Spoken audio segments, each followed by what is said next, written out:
HOA fees, are those something that help you, hurt you, kill you when you're looking to buy a house? Today we're going to talk about that with Betsy and Alan.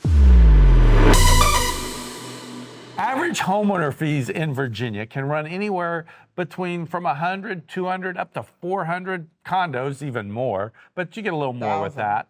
1,600. So what happens when that hits your budget? People don't look at that. They get focused in that they want to go to a neighborhood and the neighborhood looks really nice. Part of the reason it might look really nice is they've got a good HOA that's holding the standards. And, you know, we used to live in one in Florida and we had 12 hours after the midnight the next shoot, man. They started driving through on their before golf we had to carts put 5 minutes after the trash. if the trash came. You had to put your trash can in within 12 hours. I mean, they had these rules, and I mean, it was a nice gated community, but still, it was they got some rules there. We're the youngest people by 40 years.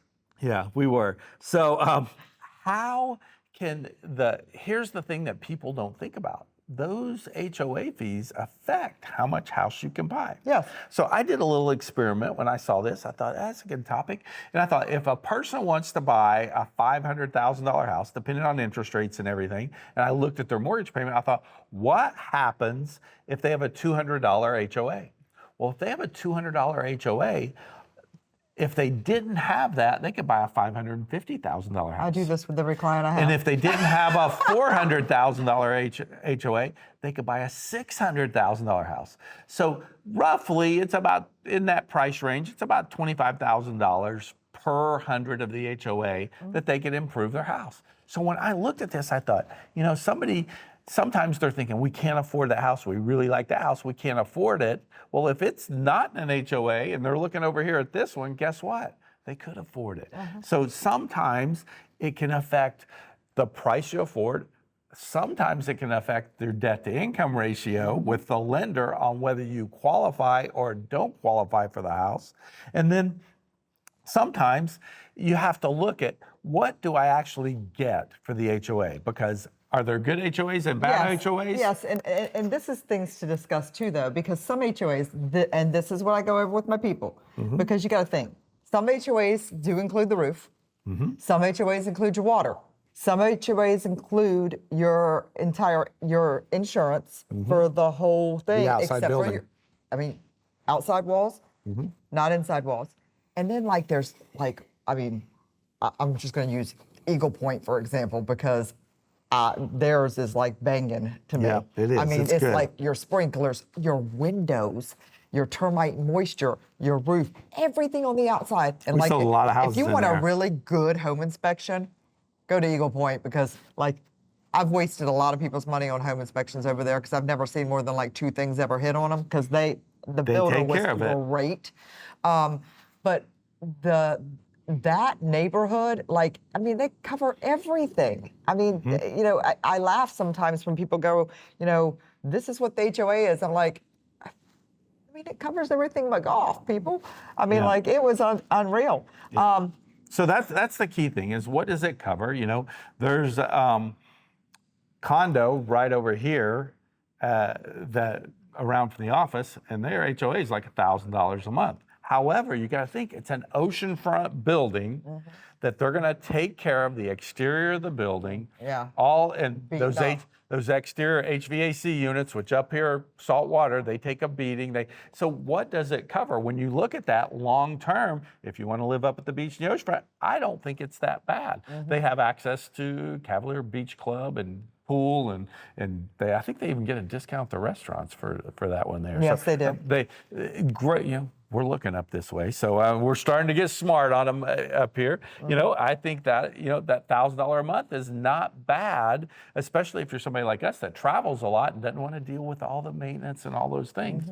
You've got to look at those things. So those kind of things become really, really important. And I tell people, because I looked at one time, I sold one, and we started doing this place ended up covering a whole lot. But you also got to look at, sometimes they end up dissolving HOAs too. And so if you're really sold on having something that covers a lot, because this one covered the roof and it covered the exterior of the building and it covered all of the, and then the group got together and they were like, we want to dissolve this. And you got to be really active in your HOA if you want things to stay the same and everything. Like I'm on the board where we're at, for example.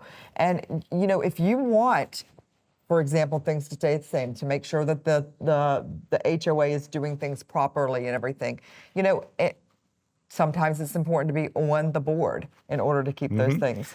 Now, before I go into the next thing, I want to make sure that you like us. You love us. And you follow us below, because here's some concerns about HOA sometimes. If HOAs can have serious restrictions, and I'm talking serious, like, do you have that camper that you think you're going to park Not a chance. outside your house? Not gonna happen. Sometimes if you're in a condo HOA, they have pet restrictions as far as size and a number of pets, type of pets that you have. You gotta Definitely a lot of type of pets, and sometimes no bigger than 35 pounds if you're in one of those high rises. Yep. And so No more than 2. you gotta one of think those. how the color of your door can be outside your house. Different things. We got hit. We had to power wash our mailbox one time. We have brick mailboxes where we live, and we had to power wash it because they said, "Oh, it's got too much black on it or something." I was like, I don't even look at my mailbox. I know, we didn't even know it. We're like, okay, call, we'll get somebody out. And so you have to look at some of the restrictions they have. I know one HOA around here that you have to actually park in the garage. You cannot park in the driveway. Their HOA says you have to park your car inside the garage. So there are restrictions that don't fit everybody's lifestyle. In fact, here's what happens. We've had this happen before. If you're a seller and you're in an HOA, the buyer gets 3 days to review the HOA documents once they're provided to them. So what you have to know is that's another contingency on your contract. When you're selling your house, the buyer can get those documents, and guess what? They just have to say, we don't like something in the documents and we're going to kill the deal. And you could be 30 days getting close to closing into the deal, and that gives them an out.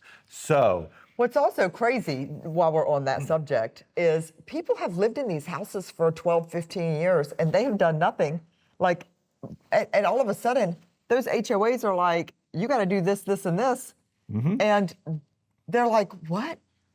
For 12 years, you said nothing. we had one the other crack in the driveway. That's what I was talking about. Yeah, I knew you were talking. We had to replace a whole driveway for a crack in a driveway. I know the ones that end up on my desk. We got a problem here. Yep. Like the day before, I'm like, it was right before close. We had to replace scramble. We had to remove a fire pit out of a backyard that had been there for 15 years. Because what happens when your house goes under contract, a request goes for the documents to the HOA. You know what they do? They typically send somebody out to inspect the house and the grounds at that point in time.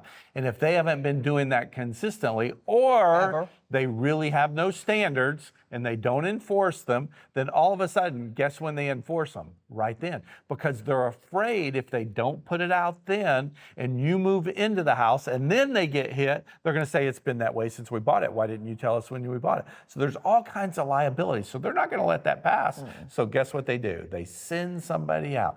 And you talked about being on the board. Now, this is not Betsy, but some of these people on the board are retired and they don't have anything else to do but inspect houses and do these, and they can get very serious about this. I've seen them say the numbers are crooked. That color is not the right shade because the sun has bleached out that door color, and you've got to repaint your door now. I mean, there's a lot of things that can happen. I have a flagpole in my front yard. And we didn't ask for permission. We didn't ask for permission to put the flagpole up. Now, they gave it to me because I was like, are you going to deny me the right to have a flag in my yard? Of course. But they... I was not on the board then, by the way. Yeah, so, but once I had the flagpole up, then I had to go take pictures of it and draw a plat and show them where it was and send it in to get architectural approval after the fact for my flagpole, to go in, but it was there. It wasn't moving. So It's concreted in the yard. yeah, there was putting concrete. It's a tall flagpole. So keep in mind that you've got to be aware of all these things. So if you've got a question about an HOA, or if you've got a great, just fun story you want to share about something that happened with your HOA, tell us below. We'd love to hear it. Till next time, It's Betsy. and Alan. See you soon.